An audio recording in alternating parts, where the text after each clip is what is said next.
Hi guys, my name is Waffles, welcome to my channel. Today I'm gonna do a tier list for the keepsakes in Hades.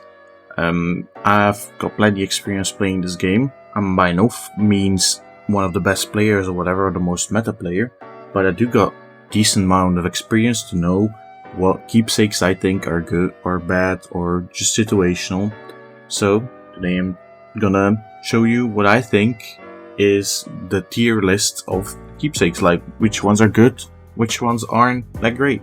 This is mainly objective, not objective, subjective. These are my opinions. I try to put like some objectivity into it, but it's greatly based on my experience and how I feel using them and what their situational uses. So yeah, without further ado, let's get into it. I've ordered them here in the order they appear in the game, like in the cupboard. So let's just look at them like that. First item, the Old Spiked Collar. It gives you plus 50 HP if you have it maxed. Little disclaimer, I'm talking about all the items once maxed, since that's the most optimal usage factor. So, Collar, 50 HP. Very strong, not like one of the best, but definitely one of the better. It's very noob friendly, and you can use it throughout your entire playthrough, entire runs, without an issue, since having extra HP is never bad. It works great with the hidden aspect of the spear and one of the dateless upgrades for the sword that lower your HP in terms for lifesteal options. So it greatly helps when you have more HP when you want to do those builds. So overall, very strong, just very simple, nothing too difficult about how to use it and to understand what it does. On to the next, the Mermaid Bracer. This one makes you take 30% less damage from the front, but 10% more from the back. Overall solid. I'm not a fan of it, but the damage reduction stacks up definitely when you have some other damage reduction upgrade boons on you. Or you just rarely take damage from the back, and once you do take damage, it's always from the front. It's greatly gonna help you, so it's overall solid. It could be higher if it didn't have the negative side to it. Next, the Black Shawl. This one makes you do 20% extra damage to undamaged foes and from the back. It's good, don't get me wrong, but I don't think that backstabbing is that big of a deal in this game.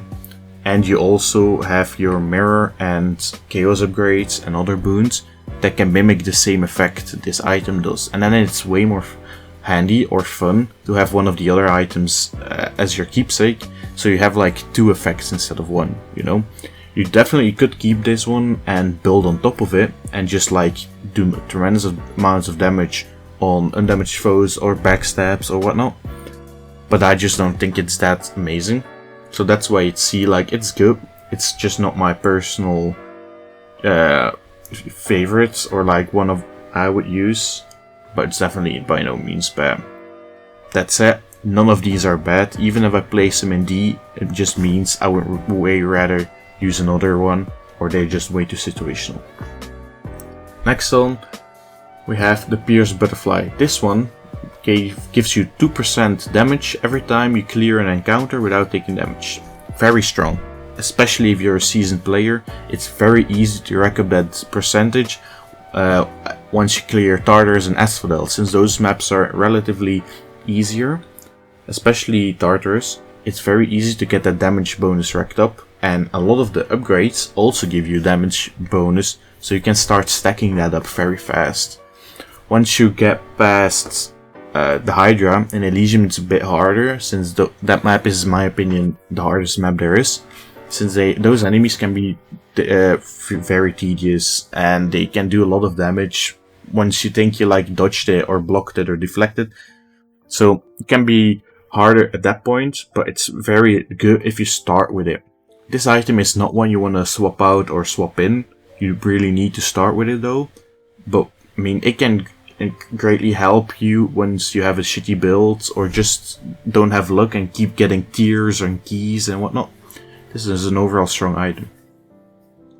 Next off, the Bone Hourglass. This one is solid. It could be higher, because what it does is pretty good. Like, it gives you 8 extra encounters on anything you buy from the Well of Charon. The reason I'm just putting it in like the general good items, the B tier, is because I never buy the Well of Charon, and I'm sure a lot of others don't either. Like, what it does is good, but I think you would rather have one of the other items, and most your runs, and just most people in general. So just very simple, good item.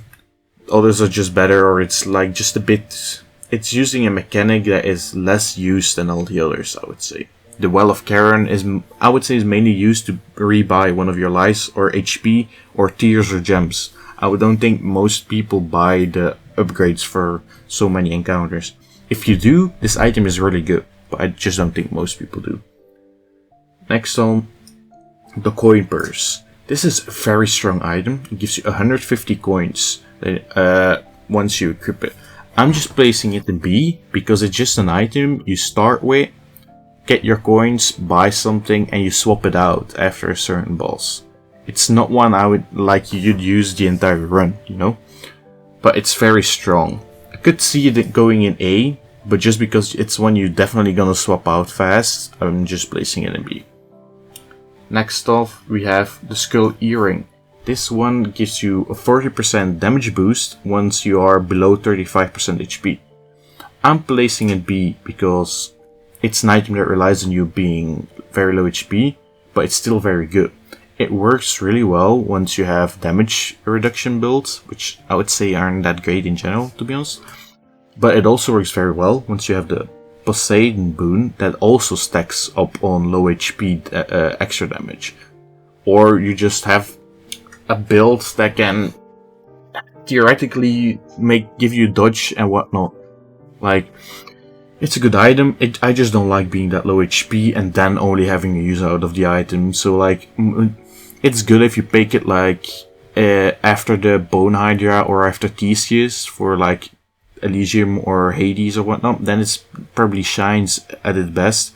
Probably not gonna have much use out of it early. That's why just mid tier. Next off, the Distant Memory. It's a really good item. It gives you 30% more damage to distant foes, which is 500 units away. But I'm just placing it C, just because you're only really gonna have use out of it on the bow and maybe the gun. So like most weapons already don't have a use of it. And 500 units is a good amount. Like often the enemies just dash into you or just run to you, walk to you. And it's gonna be hard having a damage boost. But if you can, and you're using the bow, and you get the Daedalus upgrade that also gives you extra range bonus, it's gonna shred. It can be really good against bosses. Like, it's really good against bosses, but just overall in normal maps, I don't think it shines that well, due to it being 500 units away to get that benefit. Overall, still a strong item though.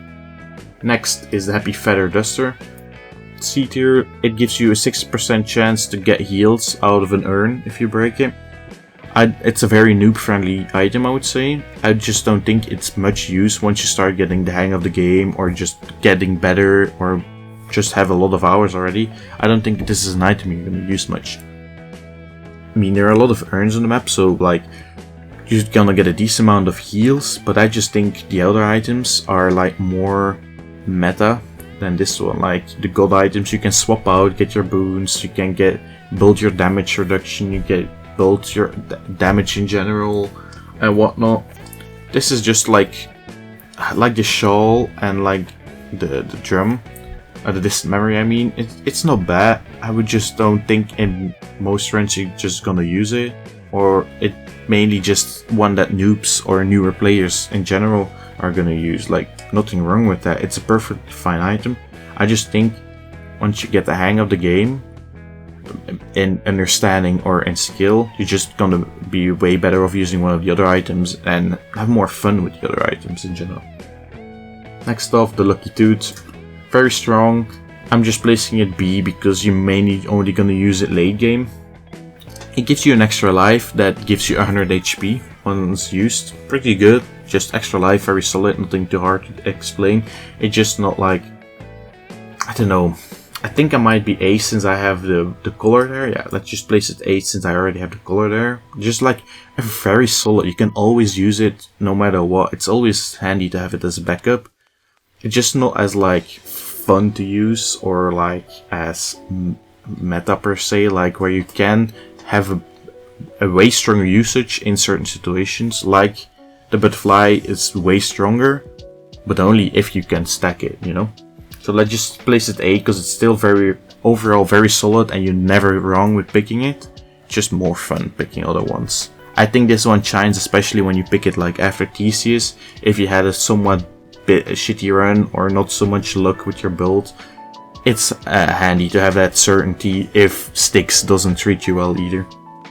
Next off we have all the god items, being Zeus, Poseidon, Athena, Aphrodite, Ares, Artemis, Dionysus, and Demeter. I'm skipping Hermes because that one has a different function.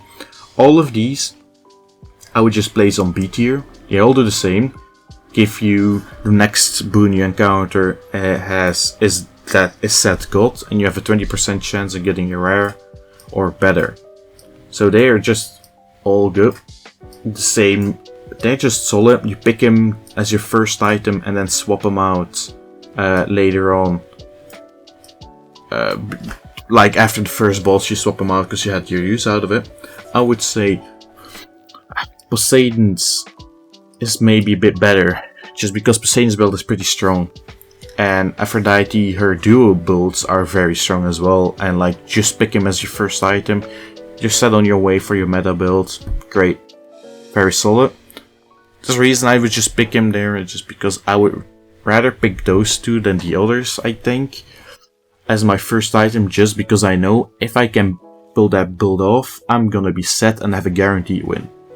That's just why I would place him a bit higher. I might place Zeus one lower, because I think Zeus has overall Zeus and Artemis, I would say, have a lot of abilities that are just but that I won't put in main builds at least. Like, they're definitely not bad. Personal preference, of course, as well.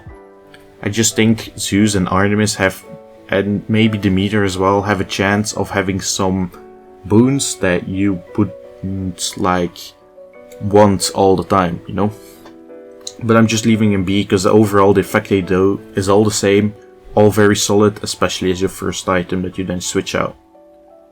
Hermes' feather, or the lambent plume, as it's officially called, gives you a 1.2% dodge chance and a move speed chance, with the same principle of the butterfly, but instead of surviving without damage, you have to clear it fast, and then you get your 1.2% added.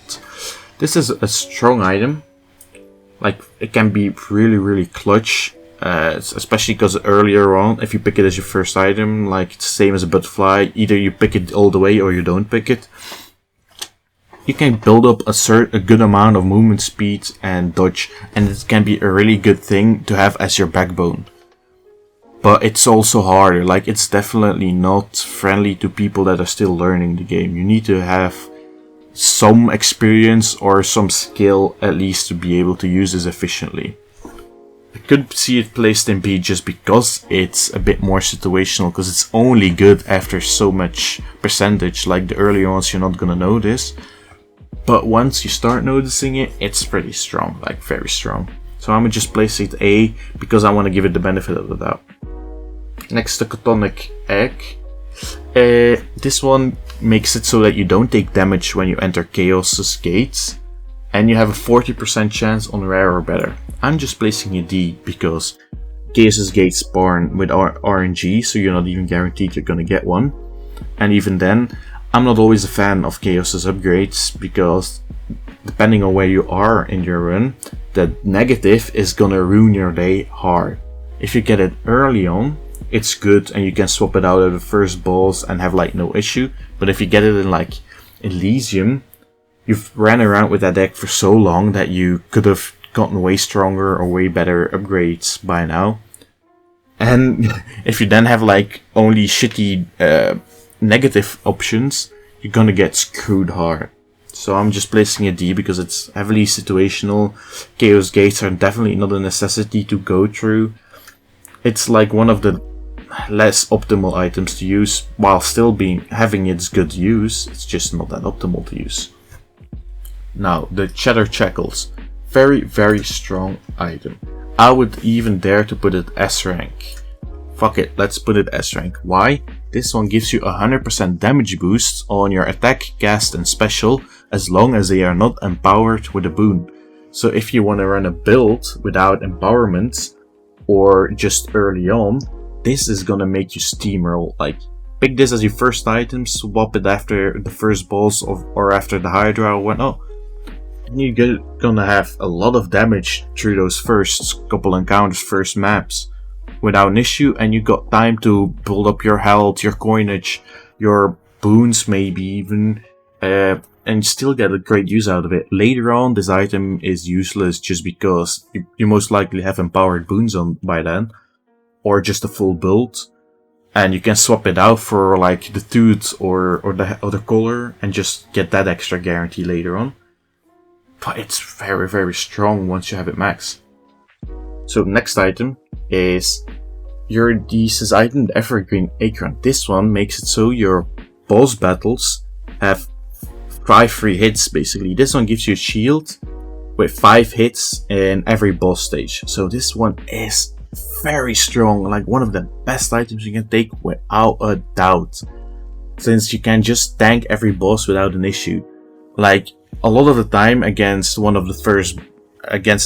the Furies, you only take like 2 or 3 hits if you're playing well, so you don't even take damage. Against the Hydra as well, you're not gonna take that much damage once you get experience. Maybe even Theseus and Asterius, if you're doing very well, you take less damage.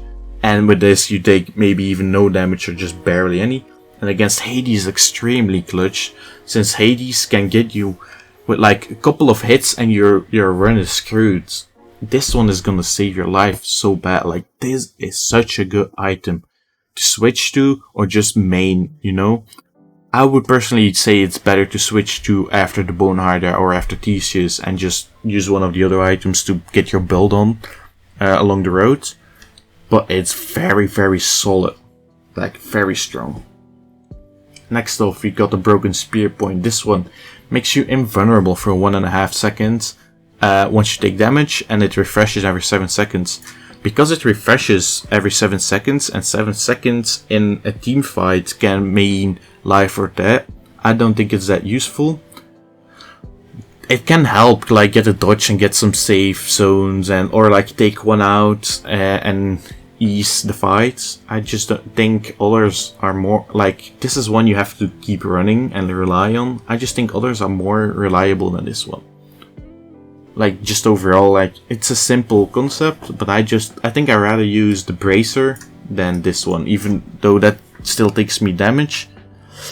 I don't have a cooldown, so like, you already know the hit you wanna have to tank is the one that's gonna hit during the cooldown. It's always that case. Everybody has that bad RNG, at least I do. Next off is probably the strongest item, I would say, is the Pom Blossom. This one makes it so that every 4 encounters you get a random upgrade. So if you start running this your entire run, all your items gonna have like a good amount of levels. If you have bad luck and only have a couple of items, it doesn't matter, because those items gonna be so high level if they are decent items, upgrades I mean. Like, if you get Poseidon's attack upgrade that gives you the knockback and extra percentage damage, if you can get that early on, and it's like one of the only boons you have, late game you're gonna do so much damage with your normal attacks alone, it doesn't matter that much anymore. So this item is just very strong, especially if you want to clear entire of sticks. Every room there counts, so like, you're just gonna get a bunch of free upgrades right before the boss, and maybe even get enough coins to buy some of those expensive items at Charon, and get even bigger upgrade before the boss. Very, very strong. I would recommend running this a lot of the time, as like, if you know what item am I gonna use, let's just take the Pom Blossom, because it's overall probably the strongest item that you can rely on as like your casual item. Together with like the color and the tooth, but like a bit better since it actually makes you stronger along the road. And the final item, Sickle of the Dead. I wouldn't use, personally. It gives you a call from Hades that makes you briefly invisible, and you start with a 30% filled gauge. Okay, you can use it a lot, get invis. I just don't think it's that great of a call. And you waste your keepsake slots, which that you could use the acorn, the shackles, the color, the bomb blossom, and you could get a way better call. I think calls of the Beater, Artemis, Athena, Poseidon are so much better than this one. Like, they are very strong. Like, Poseidon can hit like a truck, Athena can deflect everything, Demetrius can clear an entire arena without issue and apply an effect that can combine with the do 2 effects and do bonus damage. And Artemis is just a big ass nuke as well. Like, so much more fun to rely on those. And better, I would just say, in general. So overall, that is my tier list. As I said earlier, it's based on my opinion. You can feel free to disagree and tell me in the comments what you disagree with, or enlighten me with things that just don't work as well or better than they seem to do.